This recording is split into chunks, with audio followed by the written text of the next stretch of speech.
வணக்கம். யாம் இருக்க பயமே. நம்ம இன்றைக்கி எங்கே வந்திருக்கோம் பார்த்தீங்கன்னா, சிதம்பரம் நடராஜர் கோயிலுக்கு தான் வந்திருக்கோம். பண்டிகைக்கு வேலையெல்லாம் ஆயிட்டுருக்கு. அப்படியே நம்ம கோயிலுக்குள்ளே போய் சாமி தரிசனம் பண்ணிடலாம்.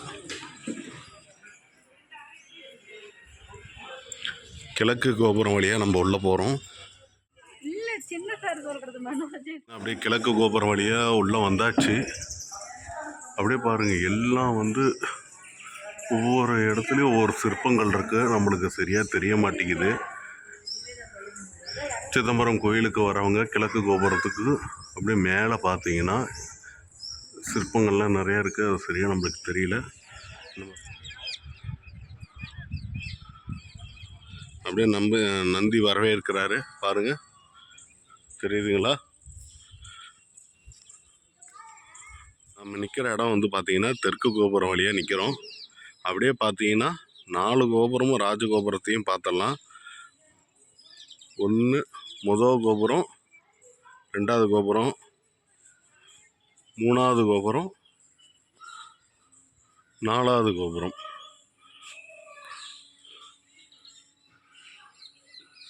அப்படியே நம்ம கோயிலுக்குள்ளே போய் சாமி தரிசனம் பண்ணிடலாங்க.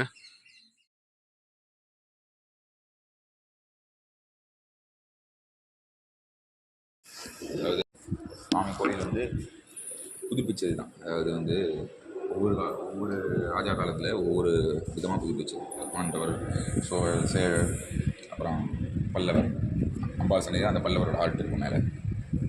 கோபுரம் கிருஷ்ணதேவராயர் கட்டினது வடக்கு கோபுரம். அதனால் ஒவ்வொரு கோபுரம் ஒவ்வொரு விதமான ராஜாக்கள் ஆட்சியில் கட்டினது, ஸ்டைலில் கட்டினது. மெயின் விஷயம் என்னென்னா, நம்ம கோயிலை பொறுத்தவரை சுவாமி தான் மெயின். மற்ற கோயில் இல்லாமல் அந்த சிற்பங்கள் அது இது.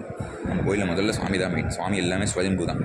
அதனால் யார் கட்டினது யாருக்குமே தெரியாது. எல்லாமே புதுப்பிச்சது தான். ஒவ்வொரு காலகட்டத்தில் ஒவ்வொரு புதுப்பிச்சது தான். அதனால் இங்கே சுவாமியை பார்க்க ரொம்ப விசேஷம். பஞ்சபூத க்ஷேத்திரத்தில் ஆகாச க்ஷேத்திரம் முக்கிய விஷயம்.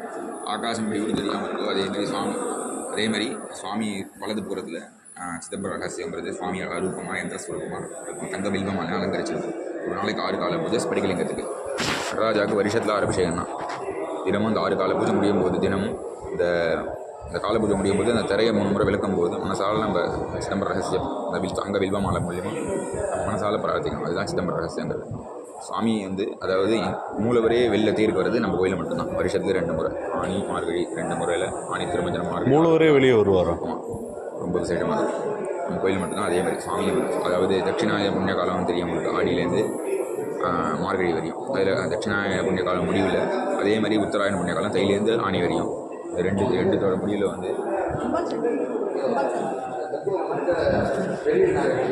2தோட முடிவில் சுவாமி வெளில மக்களுக்கு அருள் பாலிச்சு சுவாமியே மக்களை தேடி வர. சுவாமி வெளில யாரும்